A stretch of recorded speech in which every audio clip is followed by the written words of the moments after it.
गिरी का ये गिरीखंड, दूर दूर तक फैला ये भूभाग, इसका जर्रा जर्रा उस लूट से सिंचा गया है जिसने इंसानी सभ्यता की नई कहानी, नई इबादत लिखी है। इस गिरीखंड में लोग मारे गए, कत्लो गारत हुए, हिंसा का ऐसा नंगा खेल खेला गया कि हिंसा करने वाले का मन भी भर आया।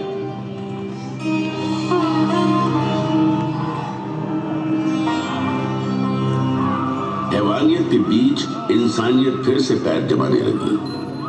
हिंसा के खिलाफ अहिंसा की मजबूत जड़ें पहाड़ी चट्टानों, अंधेरे जंगलों, उफनती नदियों और महासागरों को चीरती सरहद पार तक फैल गई। और इसी धरती से इंसानियत का नया स्वर इस गिरीखंड से टकरा समस्त विश्व में गूंज उठा।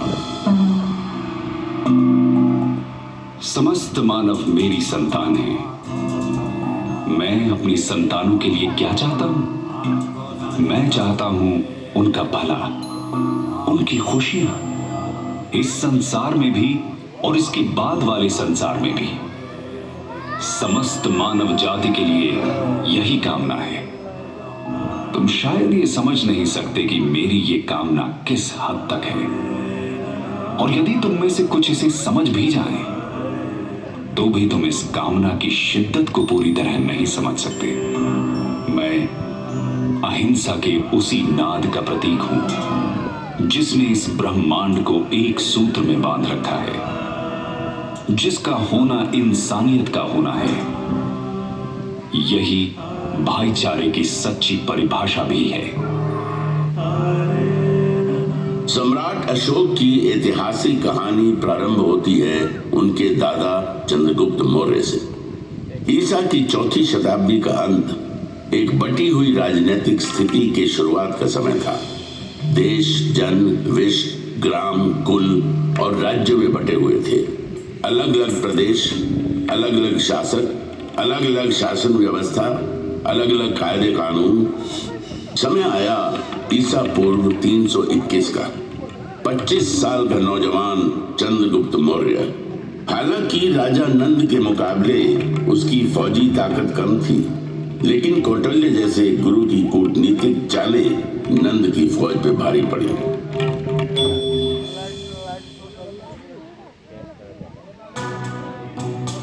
सुनो चंद्रगुप्त, तुम्हें अगर नंद का समूल नाश करना है तो धैर्य से काम लेना होगा, और जैसा मैं कहता हूं वैसा ही करना होगा। भूखे को अगर थाली की गर्म खिचड़ी खानी हो तो बीच में कभी हाथ नहीं डालना चाहिए। इससे हाथ तो जलता ही है, मुंह भी जलेगा और पेट में छाले पड़ जाएंगे। इसलिए चंद्रगुप्त, खिचड़ी को किनारे से खाते हुए बीच की ओर बढ़ो। इस तरह बिना खुद को आहत किए तुम आखिरी दाने तक को खा सकते हो। ठीक उसी प्रकार तुम्हें नंद के राज्य पर विजय प्राप्त करनी है। मेरे बताए मार्ग पे चलो। वो समय दूर नहीं जब सत्ता का केंद्र तुम्हारे हाथों में होगा। तुम अधिपति बनोगे। चंद्रगुप्त ने कौटिल्य के बताए मार्ग पर चलना शुरू कर दिया। सीमावर्ती क्षेत्रों के साथ छेड़छाड़ शुरू हो गई। लक्ष्य था केंद्र पर अधिकार जमाना। गंगा किनारे का प्रदेश चंद्रगुप्त की मुट्ठी में आ गया। इसी बीच सिकंदर भारत से वापस लौट गया। सिकंदर के चले जाने से जो खालीपन पैदा हुआ, चंद्रगुप्त ने उसका भरपूर फायदा उठाया। चंद्रगुप्त उत्तर पश्चिम की तरफ बढ़ता चला। इन प्रदेशों को तेजी से अपने कब्जे में करता सिंधु नदी तक जा पहुंचा। उसकी नजर सिंधु पार के इलाकों पर थी, लेकिन वहां शासन था सिकंदर के सेनापति सेल्यूकस निकेटर का। चंद्रगुप्त रुक गए। उनकी नजर मध्य भारत पर पड़ी। उसने नर्मदा के उत्तर में स्थित प्रदेशों को अपने कब्जे में ले लिया, लेकिन सिंधु पार के इलाकों को अपनी मुट्ठी में करने की चाहत अभी भी दिल में कसमसा रही थी। साल था ईसा पूर्व 305 का। चंद्रगुप्त सेल्यूकस से जा भिड़ा।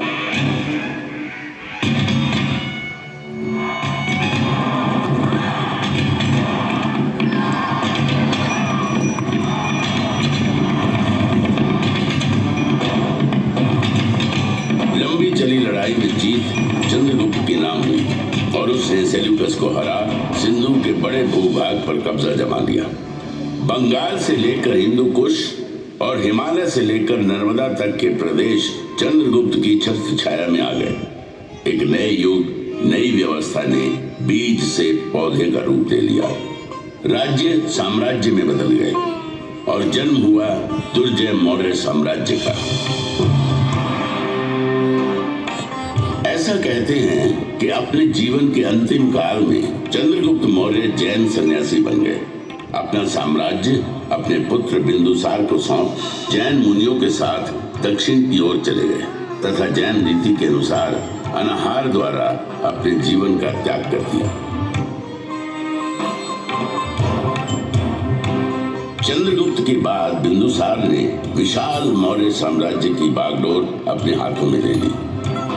चंद्रगुप्त के साम्राज्य विस्तार का सपना बिंदुसार का सपना बना। उसने दक्षिण पर आक्रमण कर मौर्य साम्राज्य का विस्तार सुदूर दक्षिण में मैसूर तक कर दिया। उसने बंगाल की खाड़ी और अरब सागर के बीच के समस्त प्रदेशों को जीतकर मौर्य साम्राज्य के अधीन कर लिया। भारत के विशाल भूभाग पर मौर्य के रथ की विजय पताका लहराते दौड़ने लगी। लगभग सारा उपमहाद्वीप मौर्यों के कब्जे में आ गया। सिर्फ एक क्षेत्र था जो अब भी उनकी पहुंच से बाहर था। वो था पूर्वी तट कलिंग। कलिंग आजाद अविजित था। उसने विजयी मौर्य रथों को अपनी सीमा में घुसने नहीं दिया था। कलिंग की सीमा पर अब भी कलिंग का ही ध्वज लहरा रहा था।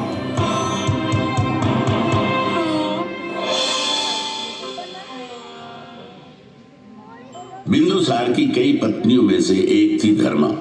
उसी के गर्भ से जन्म लिया बालक अशोक ने।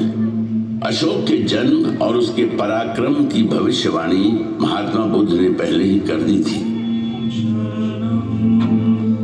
एक ऐसा राजा इस धरती पर जन्म लेगा जो पराक्रमी होगा, धर्म ध्वजा को थामेगा और धर्म के विचार को सागर पार तक ले जाएगा। भविष्य अशोक की राह देख रहा था।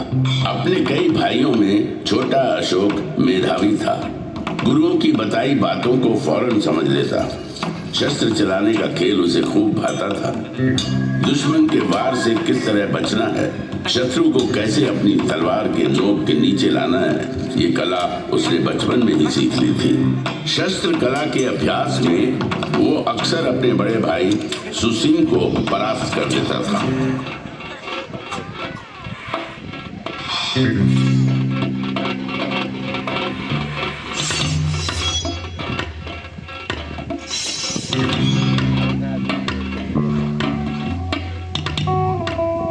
वाह, अद्भुत! अशोक मेरे पुत्र, तुम्हारा भाई सुसिम तुमसे ज्येष्ठ है, उम्र में तुमसे बड़े हैं, लेकिन शस्त्र चलाने को तुम्हारी अद्भुत क्षमता और पराक्रम के आगे तुमसे छोटे हो जाते हैं। तुम दोनों मुझे प्रिय हो पुत्र। तुम पितामह चंद्रगुप्त के पौत्र हो, मौर्य साम्राज्य के भावी संरक्षक। तुम्हारी देखरेख में मौर्य वंश और साम्राज्य वैसे ही सुरक्षित रहेगा जैसे मां की गोद में और पिता की छाया में शिशु। पुत्र अशोक, अब समय आ गया है जब मैं तुम्हारे कंधे पर साम्राज्य के एक हिस्से की देखरेख का भार सौंप थोड़ा निश्चिंत हो सकूं। राजकाज में रुचि लेना प्रारंभ करो पुत्र। बिंदुसार ने अपने छोटे पुत्र अशोक को राजकाज के कामों में लगाया। उसकी प्रतिभा पर गहरा भरोसा दिखाया। पिता का ये अगाध प्रेम और अशोक के प्रति बढ़ते अनुराग से सुसिम व्याकुल हो उठा। अपने पिता की संतानों में मैं ज्येष्ठ हूं। राज की जो बागडोर मेरे कंधे पे होनी चाहिए वो अशोक के कंधे पे डाली जा रही है। पिता का अशोक के प्रति यह अनुराग मन शंकित होता है। सुसिम बेचैन था और अशोक लगन धैर्य के साथ प्रांतों को नियंत्रित करने के कार्य में लग गया। अपने साहस, बुद्धि और नियंत्रण करने की अद्भुत क्षमता ने अशोक की लोकप्रियता में चार चांद लगाना शुरू कर दिया।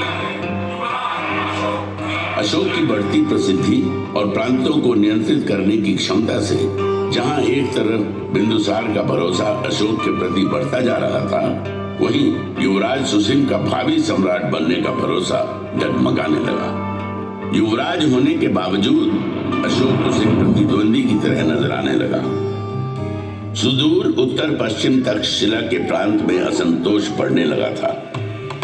फौजी गुटबाजी शुरू हो गई थी। एक प्रांत के अंदर कई सैन्य दल बन गए थे। उनकी आपस की खींचतान और असंतोष से तक्षशिला खतरे में था। सुसिम के लिए यही अवसर था जब वो अशोक को पिता बिंदुसार की नजरों से दूर कर सकता था। सुसिम ने इस अवसर का भरपूर फायदा उठाया।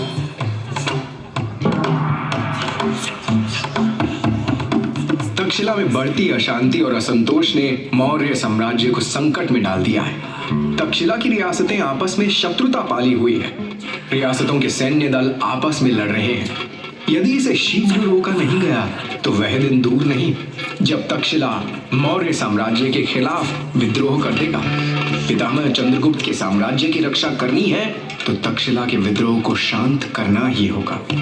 हम भाइयों में सिर्फ अशोक ही ऐसा है जो इस विद्रोह को शांत कर सकता है। इसलिए मैं आपसे आग्रह करता हूं कि अशोक को यथाशीघ्र तक्षशिला प्रस्थान करने का आदेश दें।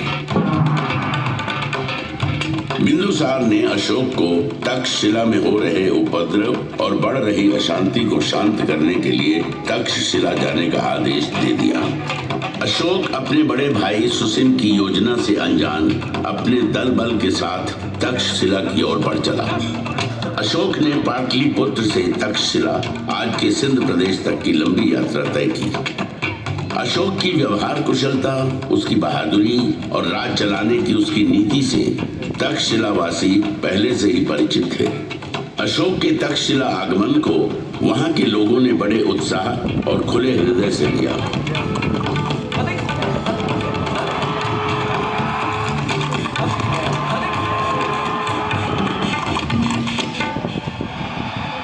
अशोक का जबरदस्त स्वागत किया गया। तक्षशिला की धरती पर न घोड़े दौड़ाए गए, न तलवार चली, न ही लहू बहा। अशोक के आगमन और उसकी व्यवहार कुशल राजनीति ने आपसी उपद्रव, मनमुटाव को बिना किसी युद्ध के शांत कर दिया। तक्षशिला की सफलता की खबर जब पाटलिपुत्र पहुंची तो सम्राट बिंदुसार का सर और गर्व से भर उठा। अशोक के प्रति स्नेह, अनुराग और आस्था महाराजा बिंदुसार के हृदय में बस गई। यही सुसिम के लिए चिंता की बात थी। सुसिम को उसकी अपनी सत्ता हिलती नजर आई। अशोक को अपने रास्ते से हटाना सुसिम का एकमात्र लक्ष्य बन गया। सुसिम ने अशोक के खिलाफ महाराज के कान भरना शुरू किए। महाराज बिंदुसार को अशोक के विरुद्ध करने के लिए जितने प्रयोजन हो सकते थे सब किए। सुसिम युवराज था, मौर्य साम्राज्य का भावी शासक। उसका इस प्रकार सोचना बिंदुसार को चिंतित किए जा रहा था। सुसिम की बातों में भविष्य के खतरे की गंध आ रही थी। बिंदुसार ने अशोक को अपने से दूर भेज दिया। अशोक को देश निकाला मिल गया। क्रोध और घृणा से भरा अशोक अपने भाई सुसिम की योजना को भली भांति समझ चुका था। अपने हृदय में धड़कती ज्वाला को दबाए अशोक मौर्य साम्राज्य से बाहर निकल गया।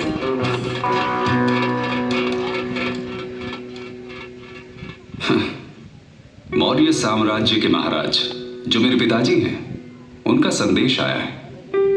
पिता मुझे वापस लौट आने को कहते हैं। मौर्य साम्राज्य के प्रांत उज्जैन में भयंकर विद्रोह जो छिड़ा है। मेरे अपने ही भाई ने मेरे खिलाफ पिताजी के कान भरे, मेरे खिलाफ किया। यही पिताजी जो निमंत्रण देकर मुझे बुला रहे हैं, उन्होंने देश निकाला का आदेश सुनाते एक पल की भी देर नहीं की। यह कैसा संबंध है? क्या यह निमंत्रण सिर्फ इसलिए है कि मेरे भाइयों में विद्रोह को कुचलने का साहस नहीं?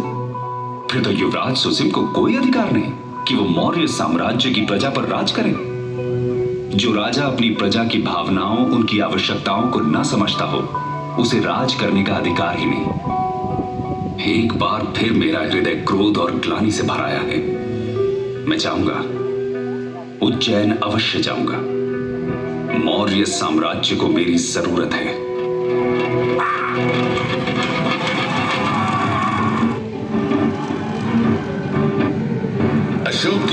जोरदार वापसी हुई। अपनी पूरी ताकत, हौसले और सैन्य बल के साथ उज्जैन के विद्रोह को कुचलने अशोक निकल पड़ा। उज्जैन में घमासान मचा। अशोक ने अपनी पूरी शक्ति लगा दी। विद्रोह को बुरी तरह रौंद दिया गया। विद्रोही मारे गए। मौर्य साम्राज्य की हिलती नींव और गहरे धंसती चली गई। चैनी के इस संग्राम में अशोक को चोट आई। घायल अशोक के उपचार में वैद्य लगा दिए गए। इन्हीं में एक थी बौद्ध सन्यासिनी देवी। दिन रात अशोक की देखभाल में लगी थी। देवी के संपर्क ने अशोक का परिचय बौद्ध धर्म और विचार से कराया। धर्म का विचार अशोक के मन को छू गया था।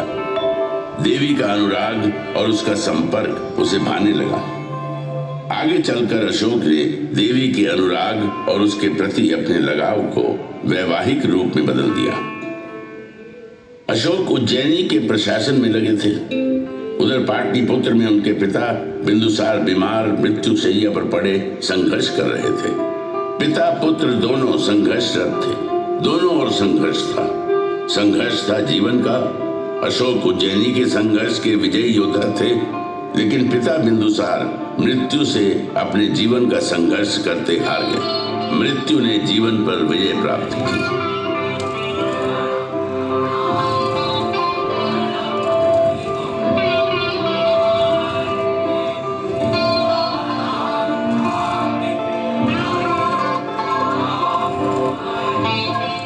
पिता से दूर पिता की मृत्यु के समाचार ने अशोक को पुनः नए संग्राम में ला खड़ा किया।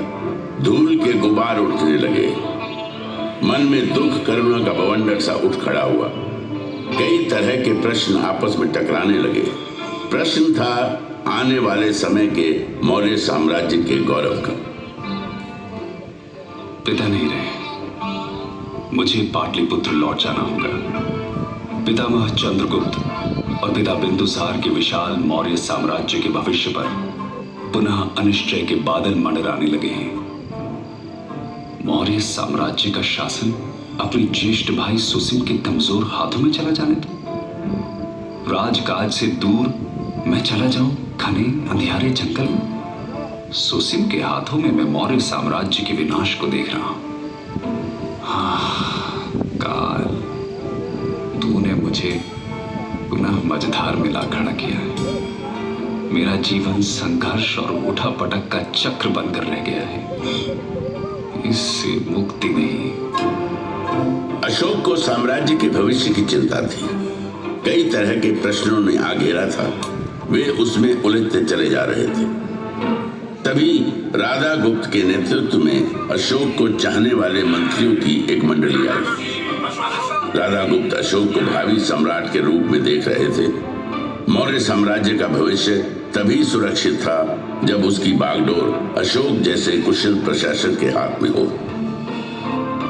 यदि संघर्ष ही मेरी नियति है तो मैं लड़ूंगा। पितामह चंद्रगुप्त के साम्राज्य की परिभाषा की रक्षा के लिए लड़ूंगा। यह संग्राम महान मौर्य साम्राज्य के गौरव की रक्षा का संग्राम है। जो भी इसके रास्ते में आएगा मारा जाएगा। मौर्य गौरव की रक्षा करना मेरा प्रथम कर्तव्य है। इसकी राह में मेरे भाई, मेरे संबंधी जो भी आते हैं आने दो। अपने हथियार उठाओ, खोलो घोड़े, जो भी सामने आता है खत्म कर दो उसे। बहने दो खून की नदियां। चलो पाटलिपुत्र की ओर।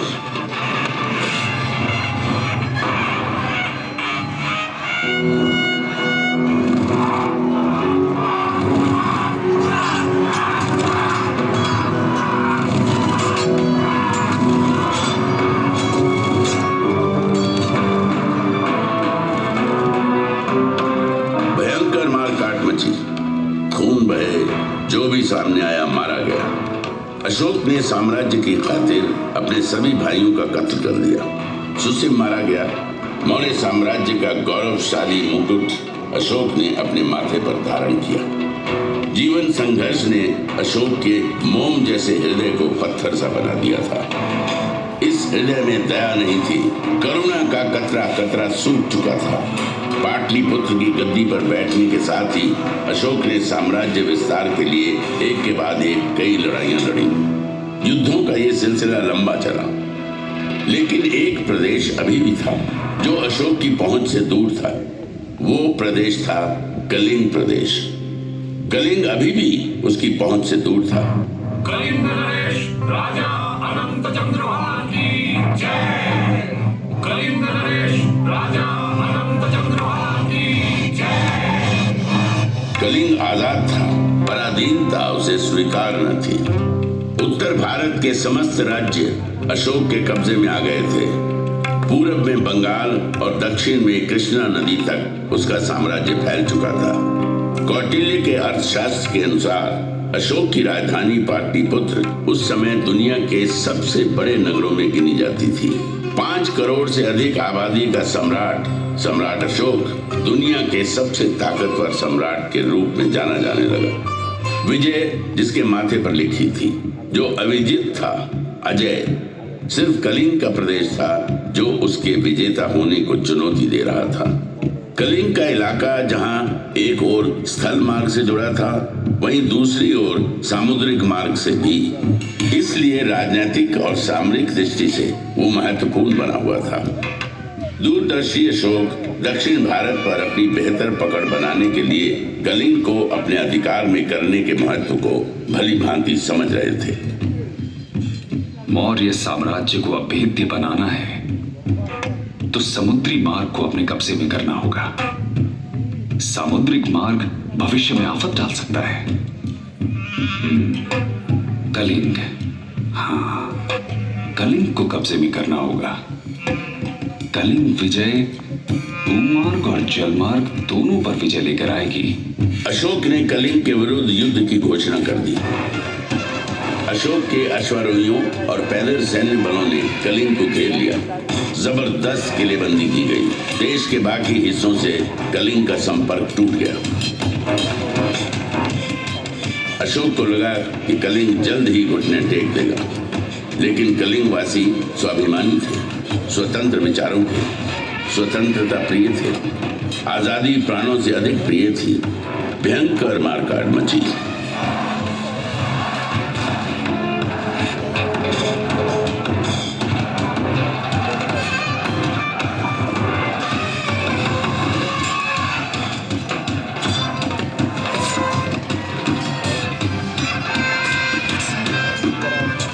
कलिंग का यही प्रदेश संग्राम का केंद्र बना।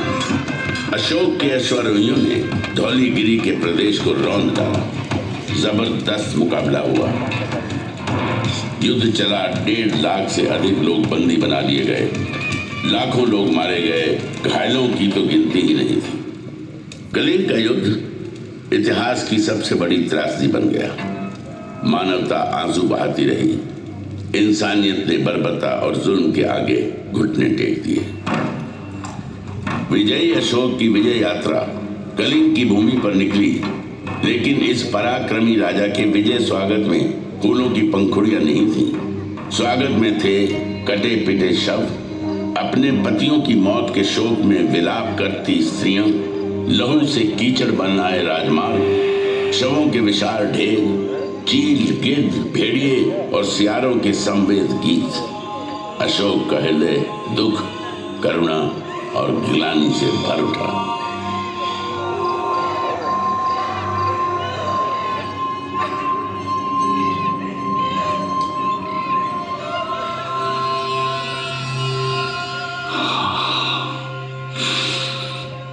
ये मैंने क्या कर दिया? मैं तो निकला था विजय गर्व में कि कलिंग की भूमि मेरा स्वागत करेगी, एक विजयी राजा की तरह। फूलों की वर्षा, चंदन और कुमकुम से मेरे माथे पर तिलक होगा। अरे मेरे कर्म, मेरे मस्तक पर तिलक की जगह रक्त रंजित कीचड़ पुता है। मेरे स्वागत को पीछे मुर्दा शरीर, कटे हुए मानव अंगों के ढेर, सियार और भेड़िए गा रहे हैं विजय गीत। वातावरण में दुर्गंध, मुर्दा शवों की दुर्गंध। क्या यही है मेरी यश भूमि? यही है मेरा पराक्रम? यदि विजय है ये, तो पराजय क्या? ये विजय है या पराजय? न्याय है या अन्याय? ये वीरता है या कायरता? क्या निरपराध बच्चों और स्त्रियों की हत्या ही वीरता है?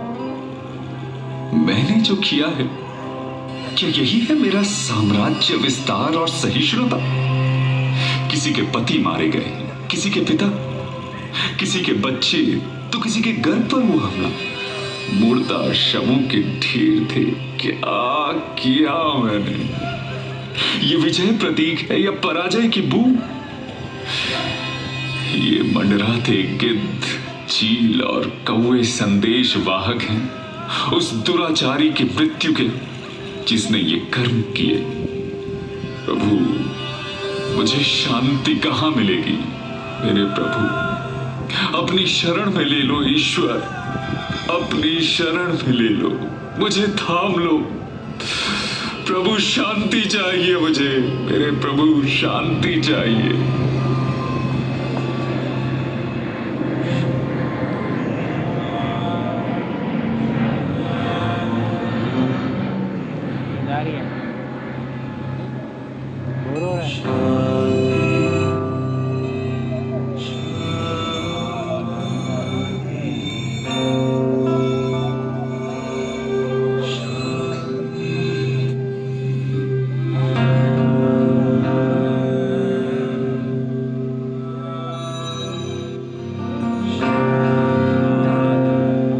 बौद्ध संत उपगुप्त और मंजूश्री ने अशांत, व्यथित, शोकाकुल अशोक के माथे पर स्नेह का हाथ रखा, उसकी उंगली थामी और हिंसा के मार्ग से अहिंसा के मार्ग पर लेकर चलते चले गए।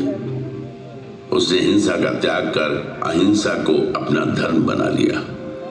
अशोक बुद्ध के मार्ग पर चल निकले और कहे गए, देवन प्रिय, देवताओं के प्रिय, प्रिय दासी। कलिंग, जहां अशोक ने युद्ध लड़ा, उसके हृदय का सबसे प्रिय प्रदेश बन गया। धौली की जो दया नदी रक्त से लाल हो गई थी, उसी दया नदी के तट पर बसे धौलीगिरी में अशोक ने कई चैत्य और स्तूप बनवाए, शांति संदेशों के स्तंभ खड़े करवा दिए। कलिंग के ये शिलालेख मानवीय समाज, न्याय और आदर्श की बात करते हैं। अशोक ने धम्म के विचार को अंगीकार किया। अहिंसा ही उसका मार्ग था। इंसान ही नहीं, पशुओं, जीव जंतुओं की हिंसा पर भी रोक लगा दी गई। शाकाहार का विचार दिया। जाति पाति के भेद खत्म कर दिए गए। लोक कल्याण और जनहित उसके शासन के मंत्र बन गए। सड़कों पर मैंने बट वृक्ष लगवाए हैं जो पशुओं और मनुष्यों को छाया देंगे।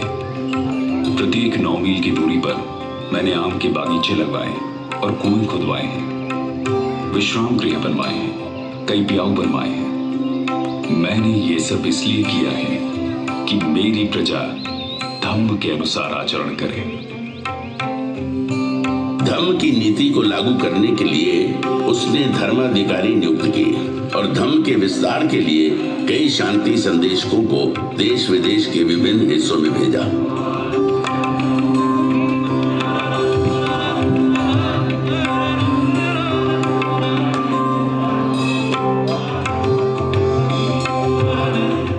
Sri Lanka, Nepal, Thailand, Egypt, Syria और मैसेडोनिया के इलाकों में अशोक के शांति दूत अहिंसा के विचार को लेकर गए और बुद्ध के विचार का प्रसार किया। लगभग 40 वर्षों तक साम्राज्य का संचालन करने के बाद 232 ईसा पूर्व में महान सम्राट अशोक ने देह त्याग दी। अशोक के शांति संदेश उसकी राजनीतिक समझ की गौरव गाथा कहते नजर आते हैं और आज भी अंधेरे में रोशनी फैलाने का काम करते हैं। संभवतः अशोक दुनिया का पहला ऐसा सम्राट था जिसने साम्राज्यवाद के विचार को लोक कल्याण और जनहित के संदर्भों में समझा और उसे लागू भी किया।